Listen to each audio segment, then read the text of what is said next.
Hello everyone. In this next video we're going to look at an example computing the directional derivative using the definition, and then separately also using the fact that the directional derivative at the point AB of a two-space function in the direction of the unit vector u is equal to the gradient of f at AB dotted with u. But we're first going to use the definition, and in our previous work we had shown that it was important to make sure that the unit vector u here was, the direction vector u is actually a unit vector, and we saw how arc length parameterizations came to play in that, in helping us to come up with this curve, little r of t, which is just a line, t times the direction vector u plus the fixed point a, which we're starting at, and then that derivative evaluated at t equals 0 will give us the slope of the surface in the u direction at the point AB, f of AB on the graph, provided that derivative exists. So we're going to do an example using that definition, and I've got it outlined here below in the steps we're going to take, and then we're going to check after we compute using the definition that it matches up with the consequence of the chain rule, which is the fact in the second box here that we can alternatively compute the directional derivative as the gradient of f evaluated at the fixed point dotted with the unit vector. Okay. Alright, so let's look at this function here. We're going to be dealing with the function f of xy, which is 2x squared minus y plus 7. Alright, and the point we're trying to find the slope of the surface at is at the point negative 1, 1, 8. So that's corresponding to AB, A comma B being negative 1, 1 in the xy plane.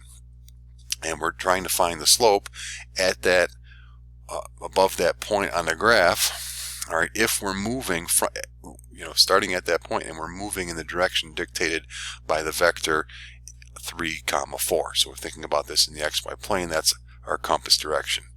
Now notice here the vector v given is not a unit vector. Alright, so our first step is to find a curve. In this case we're going to use a line in the xy plane that contains the point negative 1, 1 and points in the direction of 3, 4.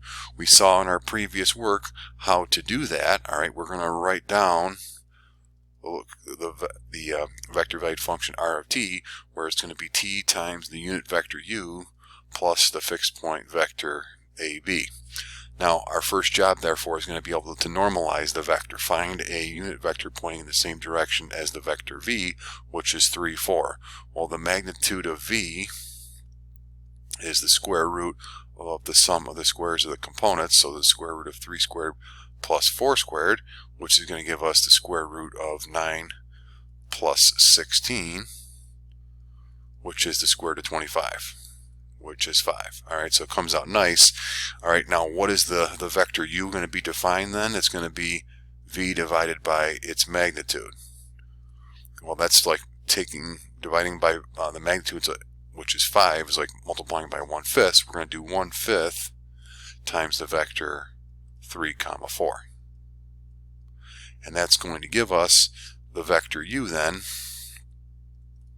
is multiplying the 1/5 inside there, 3/5, 4/5. Alright, so there's our unit vector. Now we're going to use the form of a line that we're used to.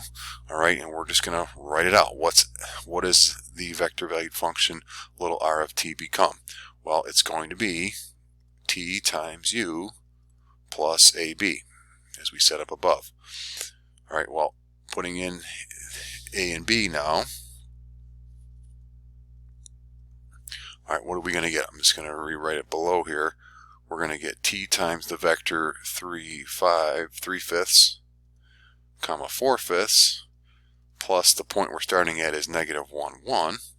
Alright, now I'm just going to distribute the t, the scalar factor of t, inside the first vector, and then add the results together.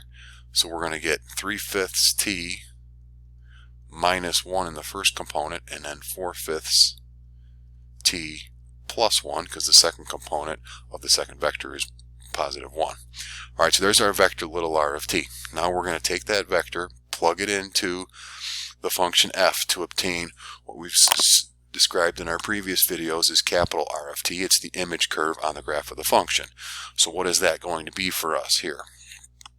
All right, we're going to get, just to save space, I'm just going to copy down x of t and y of t, but what those are from up above here, the 3/5 t minus 1 and the 4/5 t plus 1, and then we're going to plug those two in to the function. So we're going to need to plug in 3/5 t minus 1 for x and 4/5 t plus 1 in for y. Alright, that third component, remember, represents the height of the graph, right, along that curve. Alright, and its derivative is going to be the slope or the rate of change that we're looking to compute. So what we need to do next is to write that out, what that third component is. Now, just from up above, I'm not going to scroll back up to it, but the function is, in our case, 2x squared minus y plus 7. So we need to take and use that formula now to write this function out. So what is it going to be? It's going to be 2 times the x component squared minus the y component plus 7. Alright, so what we're plugging in then, down up here, we're going to stick in 3/5 t minus 1 in for x.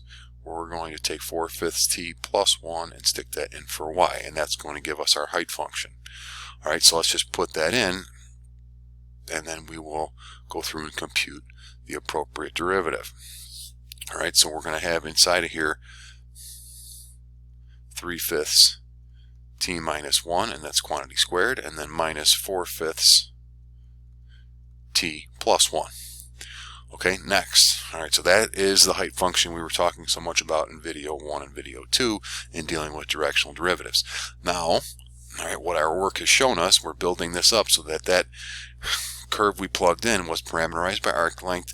It was at the point -1, 1 when t is 0, and its derivative points in the direction of the vector v. In the same direction of the vector v, it points in the direction of 3/5, 4/5, which is in the same direction as the vector 3, 4.